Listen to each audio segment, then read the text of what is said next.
நடிகர் விஜய் ஊழல் பத்தி பேசினார் மாநாட்டுல, வரவேற்கின்றோம். அன்பு நடிகர் விஜய் அவர்களே, ஊழல் குறித்து பேசினீர்களே, அதானி ஊழல் குறித்து விஜய் பேச மாட்டாரா?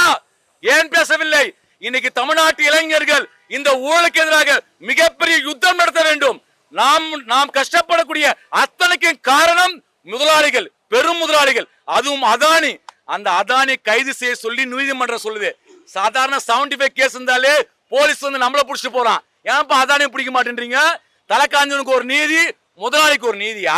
இந்திய நாட்டை மிகப்பெரிய அளவில் மோசடி செய்த பெரும் முதலாளி அதானி மீது அமெரிக்க நாட்டினுடைய நியூயார்க் நீதிமன்றத்தில் வாரண்ட் பிறப்பிக்கப்பட்டிருக்கு. ஒரே வாரண்ட் பிறப்பிக்கப்பட்ட குற்றவாளி அதானியை பிரதமர் மோடி காப்பாற்றிக் கொண்டிருக்கின்றார்.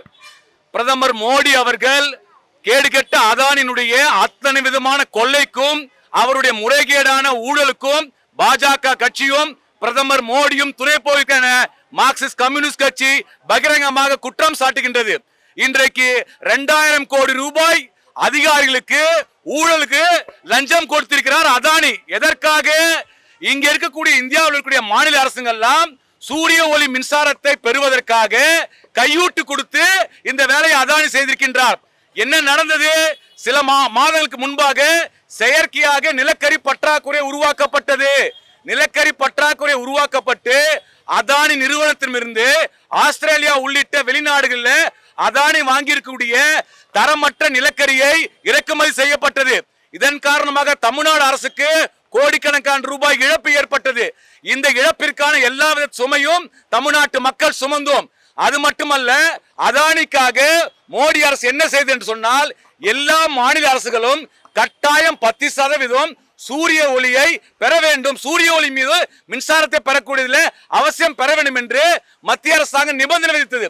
இதற்காக இந்தியாவினுடைய அரசு பொதுத்துறை நிறுவனமான சூரிய ஒளி மின்சாரம் செய்யக்கூடிய அந்த கழகத்திலிருந்து மாநில அரசுகள் 10% சூரிய ஒளி மின்சாரத்தை பெற நிர்பந்திக்கப்பட்டார்கள். ஆனால் இதுல எங்க முறைகேடு நடந்ததுன்னா, இந்தியாவுடைய பொதுத்துறை நிறுவனமா இருக்கக்கூடிய அரசு துறை நிறுவனமா இருக்கக்கூடிய சூரிய ஒளி மின்சாரத்தை செய்யக்கூடிய கழகத்திற்கு ஒட்டுமொத்த ஏஜென்டும் யார் சொன்னால் அதானி. அதாவது அதானி வந்து அவர் தான் உற்பத்தி செய்யக்கூடிய சூரிய ஒளி மின்சாரத்தை இந்திய அரசாங்கத்தினுடைய பொதுத்துறை நிறுவனத்தை வாங்க வைத்து அதன் மூலமாக ஒவ்வொரு மாநில அரசாங்கங்களும் சூரிய ஒளி பெற வேண்டும் என்று நிர்பந்திக்கப்பட்டது. இது அயோக்கியதனம், இது அராஜகதனம். இந்திய அரசியலமைப்பு சாசனம் கொடுத்துடைய அத்தனை விதமான உரிமைகளையும் இந்த மோடி அரசாங்கம் தலைக்கீழாக புரட்டி போட்டிருக்குது. ஒரு கேடுகட்ட முதலாளிக்காக இந்திய நாட்டு மக்களை எப்படி துன்புறுத்த முடியும்? இன்னைக்கு தமிழ்நாட்டில் இருக்கிற ஒவ்வொரு மக்களும் இன்னைக்கு மின்சார கட்டண உயர்வால் பாதிக்கப்பட்டிருக்கிறோம். நாம் மின்சார கட்டண உயர்வால் பாதிக்கப்பட்டதுக்கு அடிப்படை காரணம் அதானி. அதானி வந்து லாபம் கொழிப்பதற்காக மாநில அரசுகள், மத்திய அரசுகள் எல்லாம் இன்றைக்கு மின்சார கட்டணத்தை உயர்த்துகிறார்கள். ஒட்டுமொத்த பணத்தையும் என்று சொன்னால் அதானி சுருட்டி கொண்டிருக்கின்றார். அதானி வந்து பிஜேபியை தேர்தலில் ஜெயிக்க வைப்பதற்காக கோடிக்கணக்கான ரூபாய் செலவழிக்கிறார். அதன் காரணமாக தான் அதானி மீது மோடி நடவடிக்கை எடுக்கவில்லை. இன்றைக்கு தமிழ்நாட்டில், இன்னைக்கு இந்தியாவில் பார்த்தீங்கன்னா மார்க்சிஸ்ட் கம்யூனிஸ்ட் கட்சி நாடு முழுக்க அதானி அலுவலகம் முன்பு போராட்டம் நடத்த சொல்லியிருக்கின்றது. இப்ப சென்னையில் அதானி அலுவலகம் முன்பு மார்க்சிஸ்ட் கட்சி போராட்டம் நடத்தது. ஆனால் தமிழ்நாட்டில் இருக்கக்கூடிய திமுக உள்ளிட்ட எந்த அரசியல் கட்சிகளையும் இந்த பிரச்சனை ஒரு அறிக்கை விடவில்லை, அதானே கண்டிக்கவில்லை, அதானே கைது செய்ய சொல்லவில்லை. நாம் கேட்கின்றோம், கேடுகட்ட முதலாளி இந்த நாட்டு மக்களை வறிய துயரில் ஆக்கக்கூடிய ஒரு முதலாளிக்கு ஏன் அரசியல் கட்சிகள் துணை போக வேண்டும்? இந்த நாட்டில் இருக்கக்கூடிய கோடான கோடி மக்கள், ஏழை எளிய மக்கள் மட்டுமல்ல, சிறு குறு முதலாளிகள், அதே போன்று வரி கட்டக்கூடிய மக்கள், இவருடைய அத்தனை பணத்தையும் யாருக்கு அள்ளி கொடுக்கிறான்னு சொன்னா அதானிக்கு அள்ளி கொடுக்கிறார்கள். இன்றைக்கு ராமநாதபுரத்துல கமுதியில அதானிக்காக இடம் கொடுத்திருக்கிறார்கள். அந்த சூரிய ஒளி மின்சாரத்தை தயாரிக்க வைக்கிறார்கள். அதானி லாபம் சம்பாதிப்பதற்காக நாம் ஏன் சாக வேண்டும்? ஒரு கேடுகட்ட முதலாளி கோடிக்கணக்கான ரூபாய் கொள்ளையடிப்பதற்கு இந்த நாட்டுடைய ஏழை எளிய நடுத்தர மக்கள் ஏன் பாதிப்புக்குள்ளாக்க வேண்டும்? இதுதான் மார்க்சிஸ்ட் கட்சி எழுப்பக்கூடிய கேள்வி. இந்த கேள்வியை அனைத்து அரசியல் கட்சிகள் எழுப்ப வேண்டும். நடிகர் விஜய் ஊழல் பத்தி பேசினார் மாநாட்டுல, வரவேற்கின்றோம்.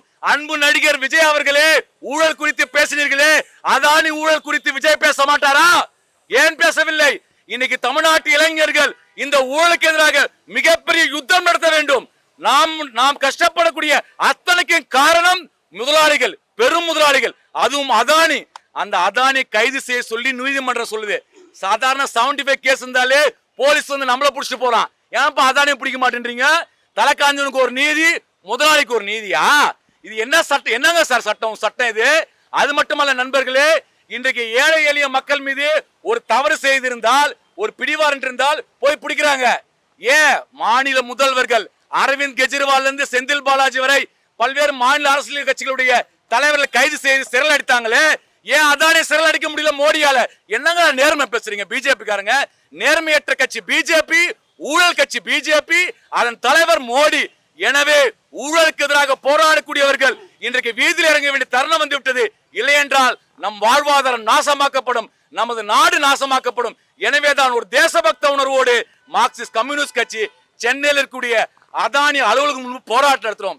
என்ன கொடுமைனா சார், இந்த ஆர்ப்பாட்டத்துக்கு காவல்துறை அனுமதி அளிக்கல. ஊழல் எதிர்த்து போராட்டம் நடத்த தமிழ்நாடு அரசாங்கம் அனுமதி கொடுக்க மாட்டேங்குது. கைது செய்வேன் சொல்கிறார்கள். அதானிக்கு எதிராக போராட்டம் நடத்தினால் ஏன் தமிழ்நாடு காவல்துறை கைது செய்ய வேண்டும்?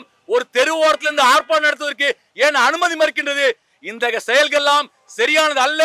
பெரும் முதலாளிகளை மட்டும் ஊக்குவிக்கக்கூடிய மோடியினுடைய கேடுகட்ட கொள்கையாக அனைத்து அரசியல் கட்சிகளும் போராட வேண்டும் என்று மார்க்சிஸ்ட் கம்யூனிஸ்ட் கட்சி சார்பாக கேட்டுக்கொள்கிறோம். இதை தொடர்ந்து தமிழ்நாடு முழுக்க 27ஆம் தேதி மார்க்சிஸ்ட் கம்யூனிஸ்ட் கட்சியின் சார்பாக மிகப்பெரிய போராட்டம் நடக்கும். அதானியை கைது செய்யும் வரை மார்க்சிஸ்ட் கம்யூனிஸ்ட் கட்சியின் போராட்டம் வெடிக்கும். பாதகம் செய்பவரை கண்டால் நாம் பயங்கொள்ளலாகாது பாப்பா. மோதி மிதித்து விடு பாப்பா, அவர் முகத்தில் உமிழ்ந்து விடு பாப்பா. அண்மை செய்திகளை உடனுக்குடன் தெரிந்து கொள்ள இணைந்திருங்கள் இயம்நாடு தொலைக்காட்சியுடன்.